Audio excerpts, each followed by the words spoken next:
সরকারকে বদনাম করতে কি অন্নপূর্ণা যোজনা নিয়ে প্রশাসনের একাংশের ষড়যন্ত্র? কয়েকজন তৃণমূল কাউন্সিলরের সঙ্গে যোগসাজশ করেই কি ইচ্ছাকৃত বঞ্চনা করা হচ্ছে? অভিযুক্তদের বিরুদ্ধে এফআইআর করার আর্জি জানিয়ে মুখ্যমন্ত্রীর দ্বারস্থ মালদহ জেলা বিজেপি। রিপোর্ট পাঠানো হচ্ছে শুভেন্দু অধিকারীকে। জেলা বিজেপি নেতৃত্বের তরফ থেকে কি দাবি করা হচ্ছে যে কলকাঠি নেড়ে ভোটারদের মধ্যে সরকারের বিরুদ্ধে ক্ষোভ তৈরি করানো হচ্ছে, ভুল রিপোর্ট পাঠানো হচ্ছে সরকারকে।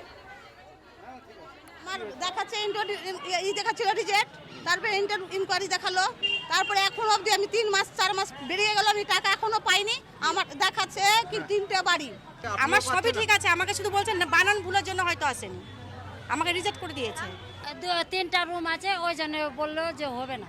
আপনাকে 3টে রুম দেখিয়ে দিয়েছে? হ্যাঁ দেখিয়ে দিয়েছে। 3টে রুম আছে না, 2টা রুম আছে, সরকার দিয়েছে। টালির বাড়ি আমাদের, ওরা যেয়ে দেখে এসছে, আবার আমাকে বললো যে এটাই আপনার বাড়ি। আমি হ্যাঁ, আপনি পাড়াতে জিজ্ঞাসা করেছে, দেখেছে, এখান থেকে গেছিল লোক। তাও আপনার বাড়ি দেখিয়ে দিয়েছে? হ্যাঁ, টালির বাড়ি না, বাড়ি দেখায়নি, আমার টাকায় ঢুকেনি। এটা সম্পূর্ণ তৃণমূলের কাউন্সিলররা পরিকল্পিতভাবে করেছে। কারণ যারা ভেরিফিকেশনে গেছে তারা তৃণমূল কংগ্রেসের কাউন্সিলরদের সুপারিশে 2000 টাকা 1900 টাকা বেতনে কাজ পেয়েছে। তারাই ভেরিফিকেশন করতে এসছে এবং তারা কোনো জায়গাতে ভেরিফিকেশন করতে যায়নি। তারা ঘরে বসে বসে যারা বিজেপি ক্যাডার, বিজেপির সমর্থক, বিজেপির ভোটার, যাদের প্রকৃত বাড়ি নাই, তাদেরকে এরা 3+ রুম দেখিয়ে দিয়েছে। এই যে 10% পাচ্ছে না, এটা সম্পূর্ণ সবার, যেটা আপনি দেখবেন কম্পিউটারে খুলে লেখা আছে 3+ রুম। এই 3+ রুমটা পরিকল্পিতভাবে তারা করেছে এই জন্য যে এই সমস্ত লোকরা যদি না পায় তাহলে তারা একটা বিশৃঙ্খলা সৃষ্টি করবে, বলবে যে বিজেপি করেছি কেন পাচ্ছি না, বিজেপিকে ভোট দিয়েছি কেন পাচ্ছি না, আমরা বিজেপির সমর্থক কেন পাচ্ছি না। তৃণমূলের কেউ কিন্তু এটা বলছে না।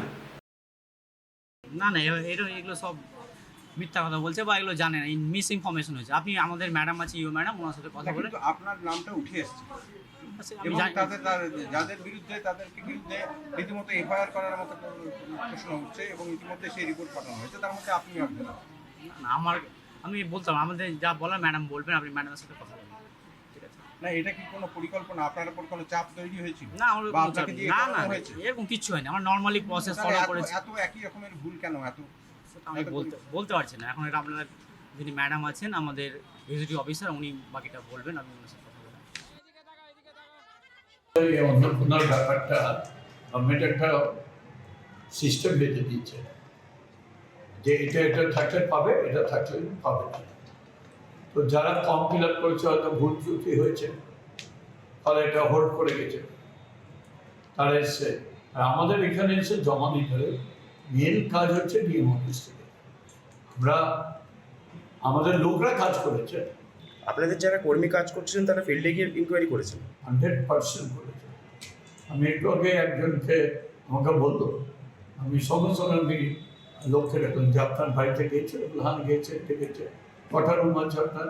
বলছে আমি তো ভাড়া থাকি, কিন্তু ওখানে আমাকে মালিক বলে চালিয়ে দিচ্ছে।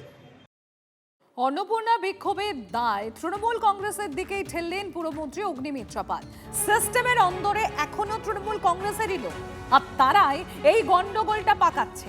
বেছে বেছে যোগ্যদেরকে বাদ দিয়ে অযোগ্যদেরকে দেয়া হচ্ছে, অভিযোগ পুরমন্ত্রী অগ্নিমিত্রা পালের। শোনাই আপনাদের। ধৈর্য ধরতে হবে। 2 কোটি মহিলাদের যদি অ্যাপ্লিকেশন পড়ে থাকে, আমি যদি ধরে থাকি, সেগুলো আপলোড করতে একটু সময় লাগছে, তো সেই সময়টা দিতে হবে। তারপরে বলতে খারাপ লাগছে, কিন্তু অনেকে ভিতরে তৃণমূলের সব বসে রয়েছে যারা অনেক গন্ডগোলও পাকাচ্ছে। আমি মাননীয় মুখ্যমন্ত্রীকেও জানাচ্ছি, দেখে দেখে যারা যোগ্য তাদেরকে না দিয়ে যারা অযোগ্য তাদেরকে দিচ্ছে, যাকে যে কারণে যোগ্য যারা তারাও ক্ষুব্ধ হচ্ছে। তো এই বিষয়টা সবই রাজনীতির অংশ, ধীরে সুস্থে সব ঠিক হয়ে যাবে।